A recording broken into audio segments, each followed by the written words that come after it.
The silent workshop. The workshop in Tel Aviv fell silent except for the rhythmic tap of hammer on steel. Major Uziel Gal crouched over his workbench, fingers blackened with oil, eyes burning from sleepless nights. Before him lay the skeletal frame of what would become the most influential submachine gun of the modern era, a weapon so compact, so devastatingly effective in close quarters that it would rewrite the rules of urban warfare forever. He was 32 years old, a Holocaust survivor turned military engineer, and in 6 weeks his creation would either save Jerusalem or condemn his reputation to mockery. The smell of machine oil and steel shavings filled the cramped space, mixing with the dust of a city still rebuilding itself from war. Outside, the Mediterranean heat pressed against the workshop's single window, but inside, time moved differently. Each strike of Gal's hammer carried the weight of memory. The camps in Cyprus, where he'd first understood how weapons failed, the narrow alleys of Jerusalem where young soldiers had died because their rifles were too long, too slow, too wrong for the kind of war Israel now faced. The bolt mechanism is jamming again, Uziel. Sergeant David Rosen stood in the doorway, holding the prototype they'd tested that morning. His uniform still carried the dust from the firing range, and his expression held the particular exhaustion of a man who'd seen too many promising designs fail in the crucial moment. "Show me," Gal said, setting down his hammer. The year was 1950, and Israel faced an existential crisis that traditional military doctrine couldn't address. The War of Independence had revealed a terrifying vulnerability. While armies fought with rifles designed for open battlefields, the real war was being waged in narrow alleyways, bombed buildings, and crowded refugee camps. Arab fedayeen infiltrated cities through sewers and ruins, turning every street corner into a potential ambush. Israeli forces, equipped with bulky British Sten guns and captured German Schmeissers, found themselves outmaneuvered in the urban maze that modern conflict had become. Gal examined the weapon in the afternoon light streaming through the window. The bolt had seized after only 40 rounds, better than yesterday's 30, but still far from the reliability they needed. In the displaced persons camps of Cyprus, he had learned that weapons failed not in perfect conditions, but in sand, in rain, in the trembling hands of terrified soldiers. This weapon had to work when everything else fell apart. "The spring tension is wrong," he murmured, more to himself than to Rosen. "It needs to be simpler." Rosen leaned against the workbench. "The brass is asking questions again. Colonel Mordecai wants to know if you're building a real weapon or a mechanic's hobby project." Gal's hands stilled on the metal frame. He remembered his father's words, spoken in whispered German in the toolmaker's shop in Düsseldorf before everything changed. "Survival, Uziel, often depends on making something better, faster and simpler than anyone else believes possible."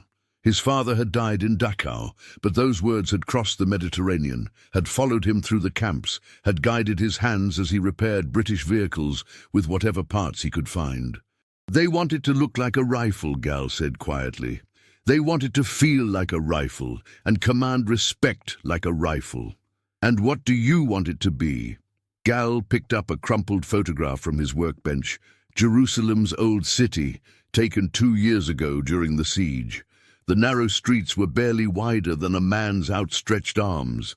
He had walked those alleys after the fighting, had seen where soldiers had been trapped because their weapons caught on doorframes, where they had died because they couldn't turn fast enough in spaces measured by heartbeats. "Something that works in spaces like these," he said, holding up the photograph.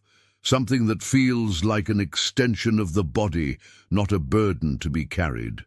The military establishment's reaction to his prototypes had been predictable and devastating. Senior officers looked at Gal's compact designs and saw tin toys that violated every principle of military aesthetics. During demonstrations, they picked up his weapons, noted their lightweight, and dismissed them as unsuitable for serious warfare.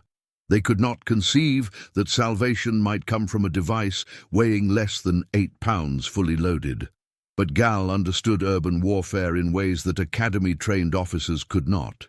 Born in Germany in 1923, he had fled Nazi persecution as a teenager, carrying nothing but mechanical drawings he had sketched in secret. In the displaced persons camps of Cyprus, young Uziel had repaired everything from broken watches to British military vehicles, developing an intuitive understanding of how weapons failed under stress. 6 weeks, Rosen said. That's what they're giving you. 6 weeks to prove this can work, or they're moving to conventional designs. Gal nodded, already turning back to his workbench. Through the window, the sounds of Tel Aviv drifted in. Construction hammers, rebuilding what war had torn down. Children playing in streets that had been battlefields 3 years ago. The distant call of vendors selling oranges from carts. This was what he was trying to protect, not grand military strategies or national honor, but the simple right of people to live without fear in the spaces they called home. 6 weeks, he repeated, picking up his hammer. The metal rang under his touch, each strike another step toward something that had never existed before. A weapon designed not for battlefields, but for the intimate spaces where human beings lived, worked, and sometimes had to fight for their lives. As evening settled over Tel Aviv, the workshop grew quiet again, except for the rhythmic tap of hammer on steel. If stories like this make you question what you'd do in someone else's boots, tell us in the comments how you imagine you'd react in this camp. And stay with us for the next chapters. What happens when survival depends on seeing beyond what everyone else believes possible? The breakthrough came not from engineering prowess, but from emotional understanding. Gal realized that urban combat was fundamentally different from battlefield warfare. It was personal, intimate, psychological. A soldier clearing a building wasn't thinking about ballistic coefficients or muzzle velocity. He was thinking about survival in spaces measured in arm's length. Working 18-hour days in his makeshift workshop, Gal stripped away everything unnecessary. The morning sun found him hunched over technical drawings, coffee gone cold beside blueprints that looked nothing like conventional weapons. He eliminated the traditional wooden stock, creating a folding metal frame that reduced length without sacrificing stability. He moved the magazine well into the pistol grip, allowing faster reloads in confined spaces. "You're destroying everything we know about weapon design." Lieutenant Colonel Shimon Avidan stood in the workshop doorway, his pressed uniform a stark contrast to Gal's oil-stained work clothes. Behind him, 2 other officers peered skeptically at the drawings spread across the workbench. "I'm building something for the war we're actually fighting, not the war they taught us about in textbooks," Gal replied without looking up from his work. The most radical innovation lay in his design of the bolt. Instead of the conventional straight-line mechanism, Gal had designed the bolt to wrap around the barrel, making the weapon incredibly compact while maintaining a long enough barrel for accuracy. Every component was engineered for simplicity. Fewer moving parts meant fewer failures, and fewer failures meant more soldiers returning home alive. "This looks like something a child would build," said Major Benzion Resch, picking up the latest prototype. "Where's the weight? Where's the presence?" Gal straightened, his back aching from hours bent over the workbench. In his mind, he could still see the faces of the young soldiers who had come through the workshop, seeking weapons that worked in Jerusalem's maze-like streets. Boys barely 18, carrying rifles designed for World War I battlefields, dying in 3-second firefights where the difference between life and death was measured in milliseconds of target acquisition. "Tell me about the old city, Major. Tell me how your presence helped when you were pinned down in those alleyways." The silence that followed was heavy with memory. Every man in the room had fought in Jerusalem's narrow streets, had felt the weight of conventional weapons becoming liabilities in spaces barely wider than their shoulders. When the Israeli Defense Forces had commissioned Gal to design a new submachine gun, he had faced what seemed an impossible challenge. The weapon had to be accurate enough for precision work, reliable enough to function after being buried in desert sand. simple enough for conscripts to field strip blindfolded, and compact enough to maneuver in spaces that defied traditional military thinking. Every existing design prioritized one attribute at the expense of others. The German MP40 was accurate but complex. The British Sten was simple but unreliable. The American Thompson was powerful but impossibly heavy for extended urban patrols. Soldiers died not in heroic charges across fields, but in intimate encounters where their weapons failed them at the crucial moment. "Show us what it can do," Avidan said finally. The testing range lay 20 minutes outside Tel Aviv, a stretch of abandoned buildings that mimicked the urban environments where Israel's future battles would be fought. Gal carried his prototype carefully, its unfamiliar silhouette drawing stares from soldiers accustomed to conventional weapons. Sergeant Rosen had set up targets in simulated room-clearing scenarios, doorways barely wider than a man's body, stairwells where longer weapons would catch on railings, windows that required rapid target acquisition from awkward angles. "Remember," Gal said to the test operator, "this isn't about hitting targets at 200 meters. This is about staying alive when the enemy is close enough to touch." The first burst shattered the morning quiet. 5 rounds, perfect grouping, target down. The operator moved through the doorway without his weapon catching on the frame. Something impossible with a full-sized rifle. Room to room, stairwell to landing, the prototype performed exactly as Gal had envisioned. "It's too light," complained Major Resh. "Soldiers won't trust something that feels like a toy." "Soldiers will trust something that keeps them alive," Gal replied, but he could see the skepticism in their faces. The weapon challenged everything they had been taught about military aesthetics. It didn't look serious enough for serious warfare. It violated every principle of what a proper military weapon should be. In his workshop that evening, Gal worked alone with his memories, his father's precision tools smuggled piece by piece from Germany before the world went mad. The camps in Cyprus, where British guards had watched him repair their vehicles with nothing but scrap metal and determination. The look in young soldiers' eyes when they realized their equipment had failed them in the moment that mattered most. He picked up a photograph from his workbench, his family in Düsseldorf, before the persecution began. His father stood proudly beside his lathe, tools arranged with Germanic precision. "Make something better, faster and simpler than anyone else believes possible," he had said. But he had also said something else in those final whispered conversations. "Remember, Uziel, the most important innovation is often the one that looks least impressive to those who think they understand." Outside, Tel Aviv settled into evening routines. Families gathered for dinner in apartments that had been built on hope rather than certainty. Children played in courtyards that had been cleared of rubble only months before. This was what needed protecting, not military doctrine or national pride, but the simple human right to live without fear in the spaces called home. The prototype sat on his workbench, its unconventional lines casting strange shadows in the lamplight. In 6 weeks, it would either vindicate everything he had learned about survival and simplicity, or it would join the other failed experiments in the back room where discarded dreams gathered dust. Gal picked up his hammer and returned to work. The rhythmic tap of metal on metal echoed through the workshop, each strike another step towards something the world had never seen before. What drives a man to bet everything on an idea that everyone else dismisses as impossible? The letter arrived on a Tuesday morning, carried by a dispatch rider whose motorcycle still bore dust from the northern settlements. Major Gal set down his coffee and opened the envelope with hands that had grown steady through weeks of precise mechanical work, though the news it contained would shake that steadiness to its core. "Dear Uziel," the letter began in his sister Rachel's careful handwriting. "The kibbutz was attacked again last week. The Fedayeen came through the eastern fence at dawn. We held them, but barely. The boys with the old Sten guns couldn't maneuver in the storage buildings. 2 didn't come home. I keep thinking about what you said, that wars are won in close spaces now. How much longer before you can help us?" Gal folded the letter carefully and placed it beside the technical drawings that had consumed his last 3 weeks.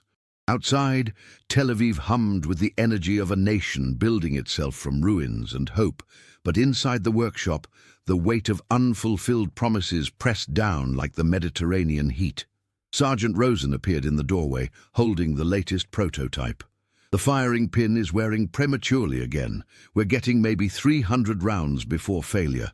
300 is better than last week's 200, Gal replied, but his heart wasn't in the optimism. Rachel's letter had reminded him that somewhere north of here, young soldiers were carrying weapons that belonged in the previous war, dying in buildings where conventional wisdom became a death sentence. The pressure from military headquarters had intensified. Colonel Mordecai visited twice weekly now, each time asking pointed questions about timeline and practicality. The tone of these conversations had shifted from skeptical patience to barely concealed frustration. "The Minister of Defense wants to see concrete results," Mordecai had said during yesterday's visit. "There are proven designs available. The British are willing to license production of improved Sten variants. The Americans have surplus Thompsons. Proven designs that failed in Jerusalem," Gal had replied. "Proven designs that are failing in the kibbutzim every week."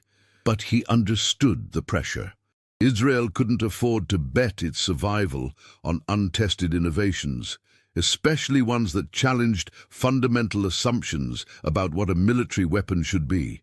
Every week spent on his experimental designs was a week when soldiers carried inadequate equipment into increasingly dangerous situations. In the afternoon, Gal visited the military hospital where wounded soldiers from border incidents received treatment. The visits weren't officially part of his assignment, but they had become a ritual he couldn't abandon. Here, in conversations with young men whose encounters with the enemy had lasted seconds rather than hours, he learned what no textbook could teach. The rifle was too long for the corridor, Private Moshe Dayan told him, his left arm immobilized by bandages. "I tried to turn the corner, but the barrel caught on the doorframe. By the time I cleared it, he was inside my range." "And tell me about the space," Gal said, pulling out his ever-present notebook. "Maybe 2 meters wide, low ceiling, concrete walls." "I needed something I could swing like this," Dayan demonstrated with his good arm, "not like carrying a pole." Each conversation added another requirement to Gal's mental specifications. The weapon had to feel intuitive in spaces barely wider than a man's shoulders. It had to respond to the natural movements of the human body under stress. It had to become an extension of the soldier's instincts, not an impediment to them. Back in his workshop, Gal made another radical decision. Instead of trying to make his design look more conventional, he would push further into unconventional territory. If military aesthetics were the problem, then perhaps the solution lay in abandoning military aesthetics entirely. He sketched a new configuration, one that placed the magazine entirely within the pistol grip, creating a weapon that looked more like an oversized handgun than a traditional submachine gun. The proportions were alien, almost toy-like, but they achieved something no conventional design could: perfect balance for rapid manipulation in confined spaces. "You're going the wrong direction." Captain Yigal Allon stood in the workshop doorway, studying the new drawings with undisguised concern. Allon commanded troops who rotated through the most dangerous border assignments, and his opinion carried weight with the general staff. "Every change makes it look less like a serious military weapon, and more like something that might actually work," Gal replied. "Come here, hold this." He handed Allon the latest prototype, its unconventional proportions immediately apparent. In his grip, the weapon looked almost fragile compared to the robust military rifles everyone expected. "It feels wrong," Allon admitted. "Now imagine you're in a room 3 meters square, with hostiles at every door. Imagine you need to engage targets to your front, then pivot 90 degrees and engage targets behind you. Do it." Allon moved through the motions slowly, then with increasing speed. Despite himself, his expression began to change. The weapon's unusual proportions actually enhanced maneuverability in exactly the scenarios that had cost so many lives in urban combat. "I can turn faster," he said, surprise evident in his voice, "and reload faster, and carry twice as much ammunition for the same weight, and field strip it blindfolded because there are half as many components. But will the generals accept it?" That was the question that haunted Gal's nights. Military institutions were conservative by necessity, slow to embrace changes that challenged fundamental assumptions. His weapon challenged nearly every assumption about what a proper military firearm should look like.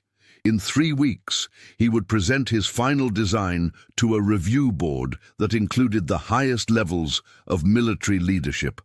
Men who had fought in conventional wars, who understood weapons through the lens of traditional doctrine, who might not be able to see past the unconventional appearance to the revolutionary capability underneath. As evening settled over Tel Aviv, Gal returned to Rachel's letter. The kibbutz was preparing for another attack, she wrote. The children were learning to recognize the sound of different weapons by their firing signatures. Young soldiers were training with equipment that had been designed for different enemies, different spaces, different wars. He picked up his pencil and continued sketching. Each line brought the weapon closer to a form that looked like nothing that had come before, but might save lives that conventional designs could not protect. "Do you think you'd cling to what you were taught back home, or to what your own eyes see in a place like this? Comment which side you'd lean toward, and share this episode with someone who loves real human stories from history.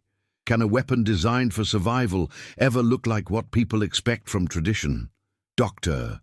Sarah Barzilai had been watching soldiers die from preventable wounds for too long. As the chief medical officer for the military hospital in Tel Aviv, she had seen what happened when young men carried weapons designed for yesterday's war into today's close-quarters combat. The pattern was always the same: soldiers trapped in confined spaces, unable to maneuver their unwieldy rifles, caught in the fatal seconds when adaptation meant survival.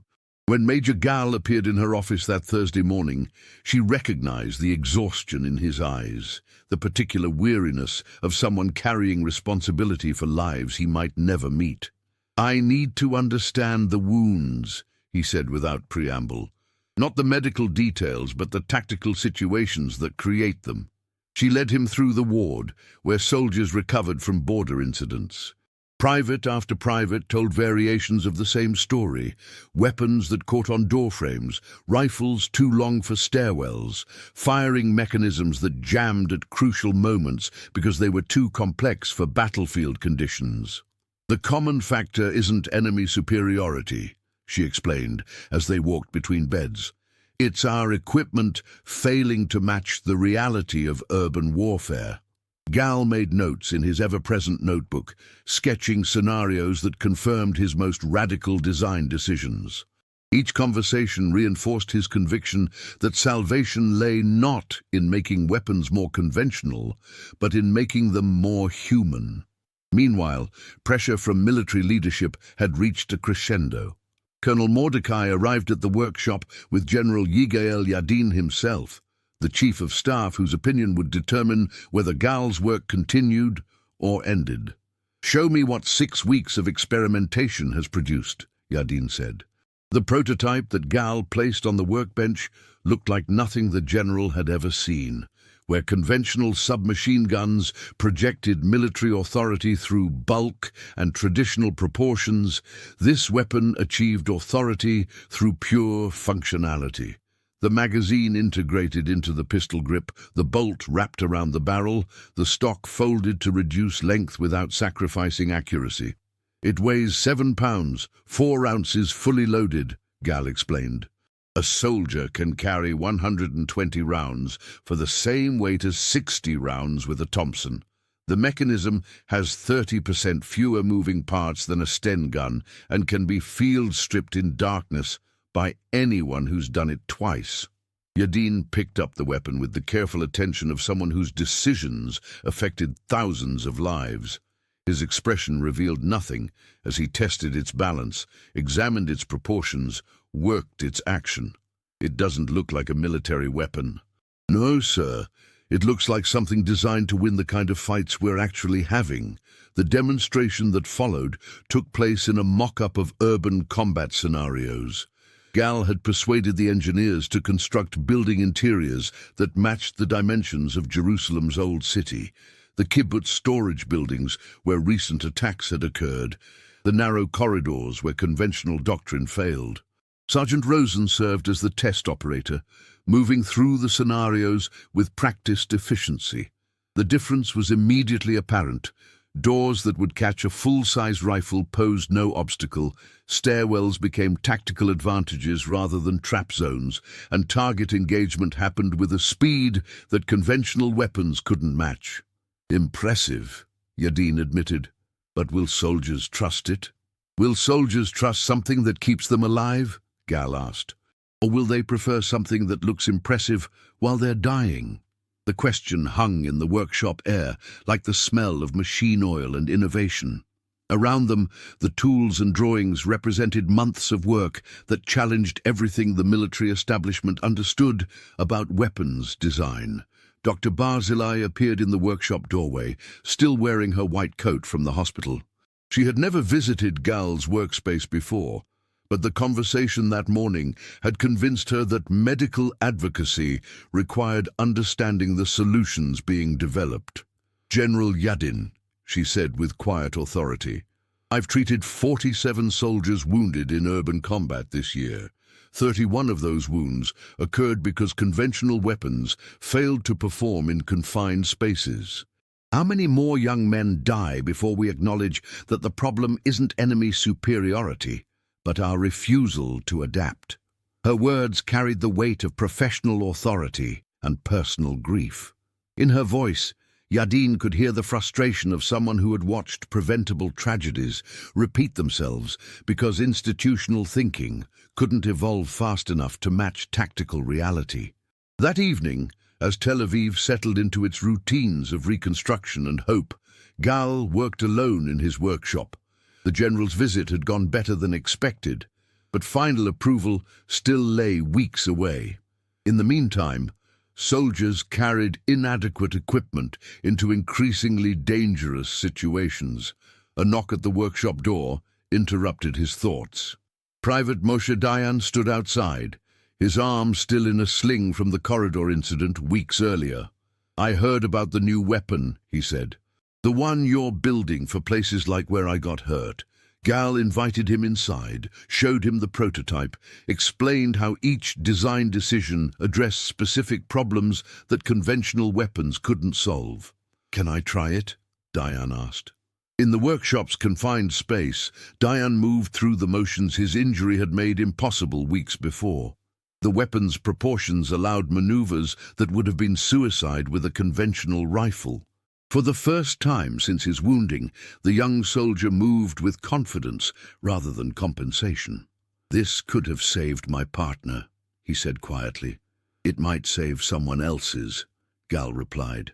Outside, the Mediterranean night settled over a city, learning to live with the constant possibility of war. In workshops and hospitals, in border kibbutzim and military headquarters, men and women struggled with the gap between doctrine and reality, between what they had been taught and what they needed to survive. Gal returned to his workbench, where technical drawings shared space with letters from the border and photographs of Jerusalem's narrow streets. Each element reminded him that innovation wasn't about impressive machinery, but about understanding human needs clearly enough to serve them effectively. The rhythmic tap of hammer on steel resumed, echoing through the workshop as another piece of the unconventional weapon took shape under his skilled hands. How long can you carry an idea that everyone else thinks is wrong before you start doubting it yourself? The validation came during the Suez Crisis of 1956. Israeli paratroopers, equipped with early production Uzis, cleared Egyptian positions in Port Said with unprecedented efficiency. The weapon's compact size allowed soldiers to move through the bombed cityscape like water flowing around obstacles, appearing and disappearing from angles that longer weapons could never accommodate. But for Uziel Gal, now 43, and watching reports from a conflict that would vindicate his life's work, success brought an unexpected burden. In his workshop, larger now with assistants and proper equipment, he read field reports that described his creation with clinical efficiency, engagement ranges, kill ratios, mechanical reliability statistics. The weapon he had designed to save lives had become a symbol of lethal effectiveness. Lieutenant Colonel David Ben-Ami stood beside the workbench where it had all begun, holding a field report from the Suez operation. The paper bore the letterhead of the IDF General Staff, official confirmation that Gal's unconventional weapon had performed beyond all expectations.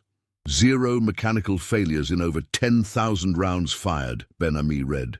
Average engagement time reduced by 60% compared to conventional weapons. Most significantly, casualty rates in urban combat decreased by 40% when units were equipped with your design. Gal set down his coffee and walked to the window overlooking Tel Aviv. The city had grown dramatically since those early days when he'd worked alone, hammering steel into shapes that challenged everything the military establishment understood. Now his weapon was being manufactured in a proper factory, carried by soldiers whose names he would never know, used in conflicts he might never fully understand. There's something else, Ben-Ami continued. Intelligence reports indicate that enemy forces, accustomed to the distinctive silhouettes of traditional submachine guns, often failed to recognize the threat until Israeli soldiers were already inside their defensive perimeter. The tactical advantage was exactly what Gal had envisioned, a weapon so unconventional in appearance that enemies trained to recognize traditional military equipment missed the danger until too late. But in the clinical language of after-action reports, he could feel the human cost hidden behind the statistics. Dr. Sarah Barzilai entered the workshop with the quiet authority she had carried since their first meeting years before. Now, serving as medical advisor to the IDF General Staff, she brought perspective that went beyond tactical success. Your weapon is saving lives, Uziel. The hospital admission rates for urban combat wounds have dropped significantly. Soldiers are coming home to their families because they could maneuver effectively in the spaces where modern wars are actually fought. And they're also taking lives more efficiently, Gal replied. That was never the intention. The intention was to give our soldiers the tools they needed to survive. That intention has been fulfilled. Through the window, Gal could see construction cranes reshaping Tel Aviv's skyline, each new building a declaration of faith in the future. Children played in parks that had been vacant lots when he first began his work. The normal life he had fought to protect was flourishing, but at a cost measured in innovations designed for close-quarters killing.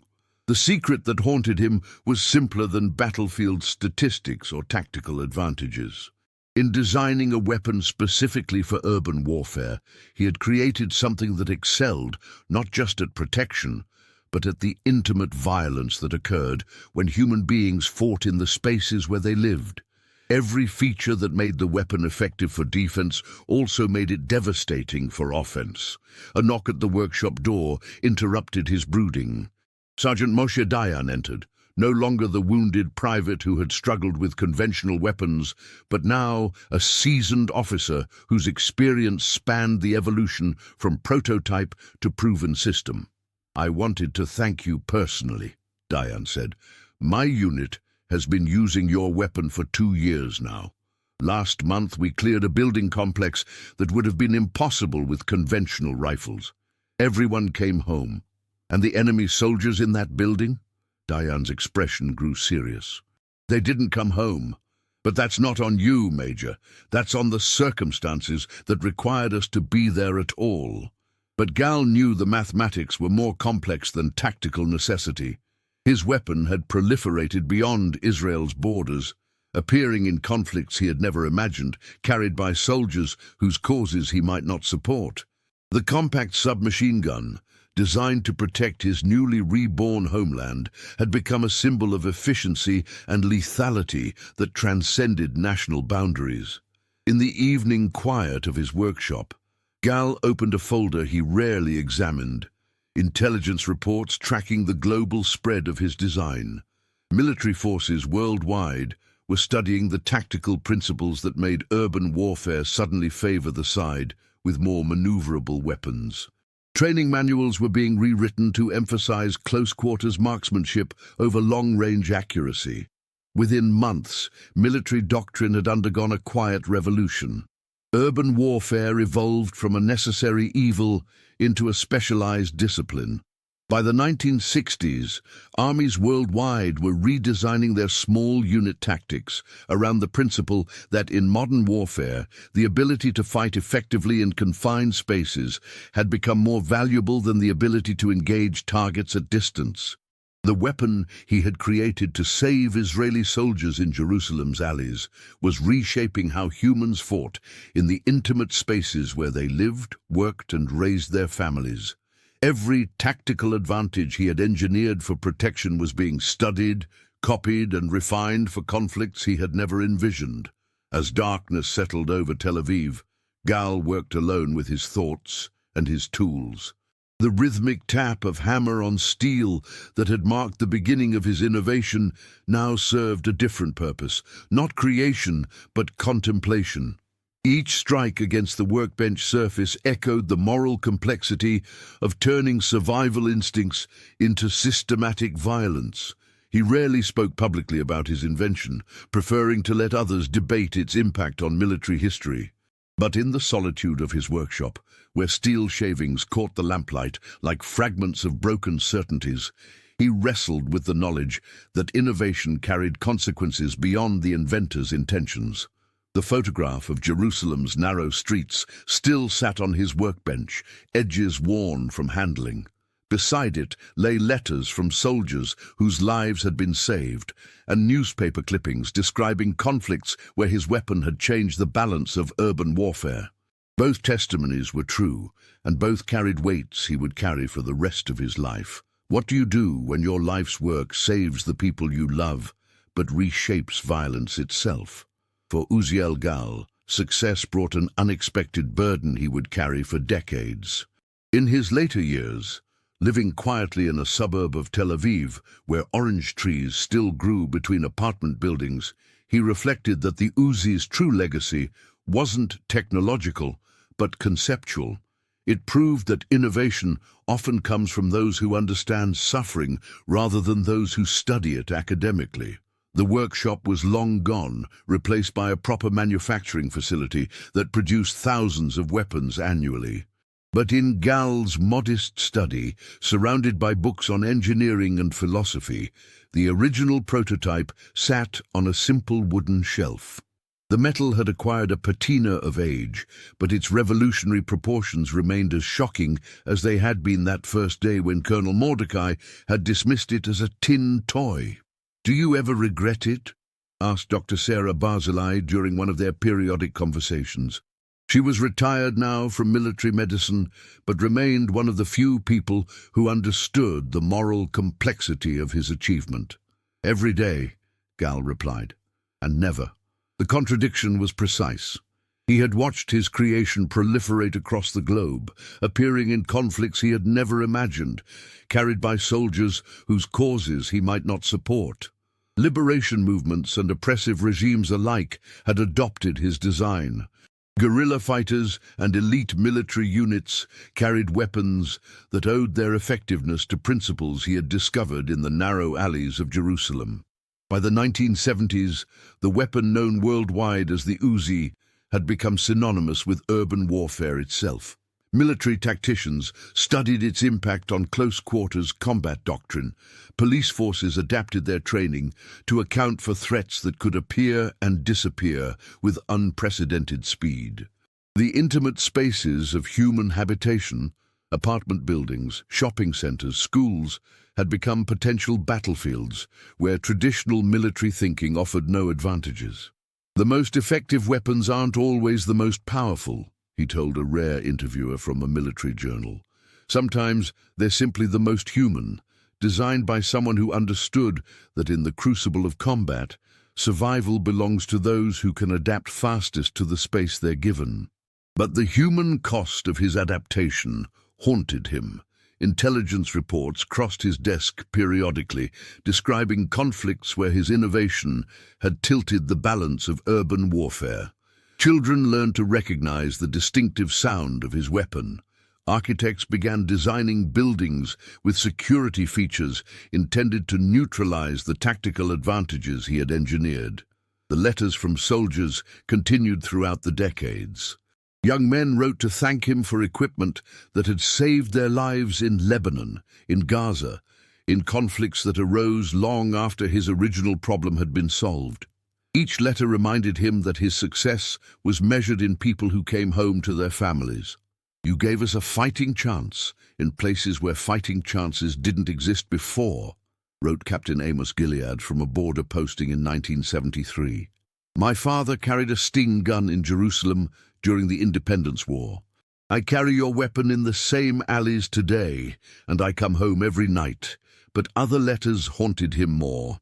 Medical reports from hospitals treating civilian casualties of urban warfare described wounds created by weapons designed to his specifications. International humanitarian organizations noted how his innovation had changed the character of armed conflict in populated areas. In 1982, during Israel's operation in Lebanon, Gal watched television coverage of urban fighting in Beirut. Soldiers moved through building complexes with fluid efficiency, their weapons perfectly suited to the intimate violence of room-to-room combat. The tactical superiority was obvious and overwhelming, but so was the cost in human terms for those caught in the spaces where his innovation excelled. "This is not what I intended," he told his wife Ruth that evening, as news reports showed civilians fleeing neighborhoods where urban warfare made traditional distinctions between combatants and non-combatants increasingly meaningless. "But it's what you achieved," she replied with the honesty of 40 years of marriage. "The question is what you do with that knowledge." What he did was retreat further into silence. He declined most interviews, refused most honors, and focused his attention on teaching young engineers the principles of design that served human needs rather than human destruction. At the Technion Institute, where he lectured on mechanical engineering, students knew him as a professor who understood materials and stress analysis with unusual depth, not as the man who had revolutionized modern warfare.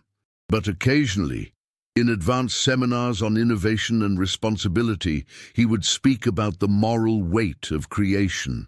"When you design something new," he told a class of aspiring engineers in 1985, "you're not just solving a technical problem. You're changing how human beings relate to the world and to each other. That change will outlast you and spread far beyond anything you can control or predict."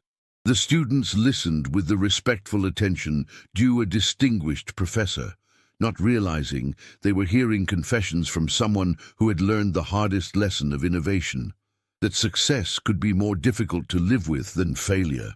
In his final years, Gal often walked through the streets of Tel Aviv, where children played safely in spaces their grandparents had defended with inadequate weapons. The normal life he had fought to protect flourished around him, but the methods he had developed for that protection had spread far beyond his original intentions. The workshop in Tel Aviv was long gone, but somewhere in the world, every day, soldiers entered buildings carrying weapons that owed their design philosophy to a young Holocaust survivor who understood that the future of warfare would be won not in open fields, but in the intimate spaces where human beings live, work, and fight for their lives. On his workbench at home, beside the original prototype, sat a photograph of his father's precision tools from the shop in Düsseldorf.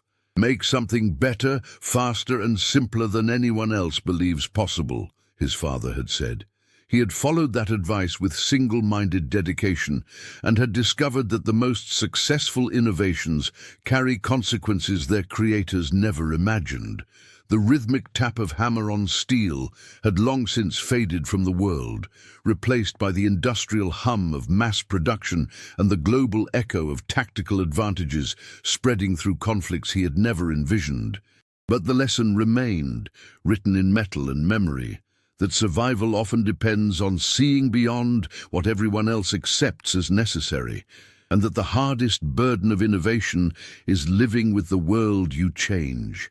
If this story reminded you that even in the darkest times, small acts of humanity still matter, subscribe to the channel. Tell us which country you watch from, and invite someone to revisit history with us in the next story. In the end, what's harder to carry, the weight of what you created or the weight of what you chose not to create?